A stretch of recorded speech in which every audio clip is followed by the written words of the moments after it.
So the fairies meet by night in the moonlit spaces. Often in the morning light you will see their traces. If you rise at early dawn when the birds are waking, you may find upon the lawn tents of fairy making. In the meadows here and there where the soft wind passes, elfin lines of gossamer stretch between the grasses. And if you look about, soon you will discover fairy washing hanging out all among the clover. In the quiet woods you might, if your ways be wary, even hope to get a sight of a little fairy on a lily leaf, perchance broad and smooth and level, practicing her tiny dance for the evening revel.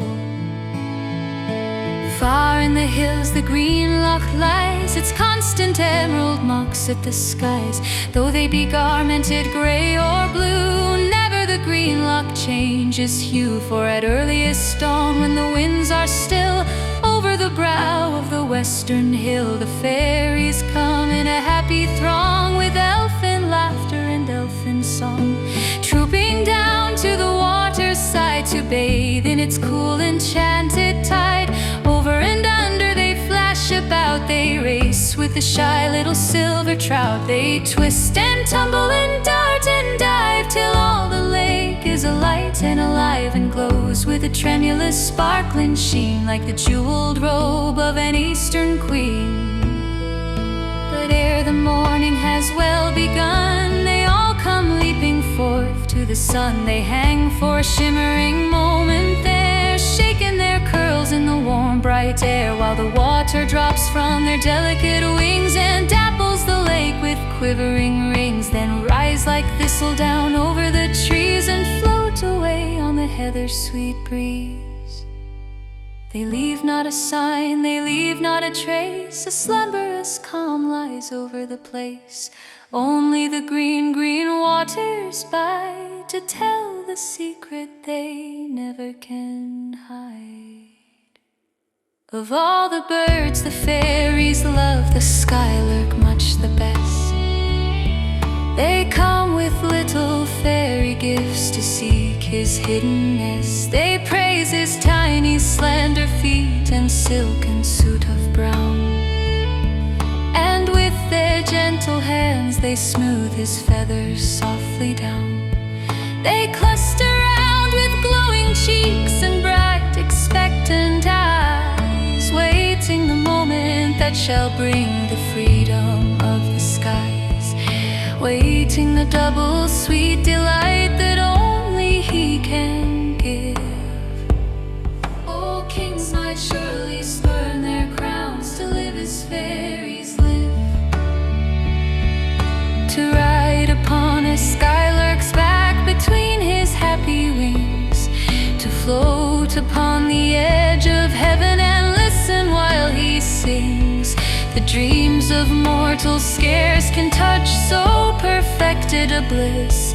And even fairies could not know a greater joy than this. Upon her little velvet hat a silken tassel hung, and to the very end of that a tiny fairy clung. Among her curls he bobbed about and played at hide and seek, with every dimple that came out upon her chin or cheek. This is a common sight perchance for Londoners to see.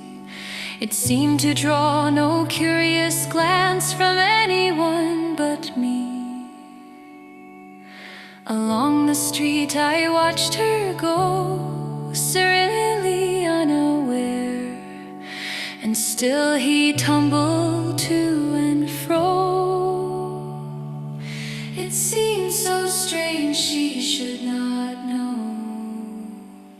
Among her golden hair my Dorothy, who has such lovely eyes, is really not a cat at all. It's only a disguise.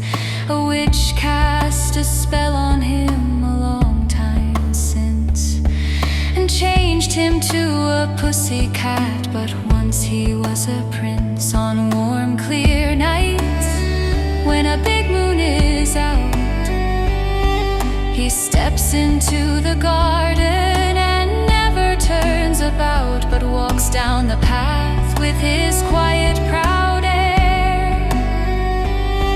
He knows that the fairies are waiting out there. The fairies go a-dancing in a ring. He sits in the middle with a crown like a king,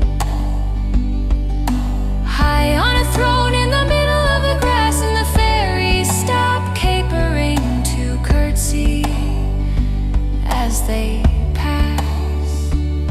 Someday, when the spell is done, he will be a prince again. Won't that be fun? He will come to seek me and kiss my lily hand, and take me on his foaming steed to reign in fairyland. Sleep, oh sleep, for the night is still. The friendly moon peers over the hill. Cradled soft on the bosom of night, smiling she scatters her wistful light where fairy lovers their trystings keep. But the children of men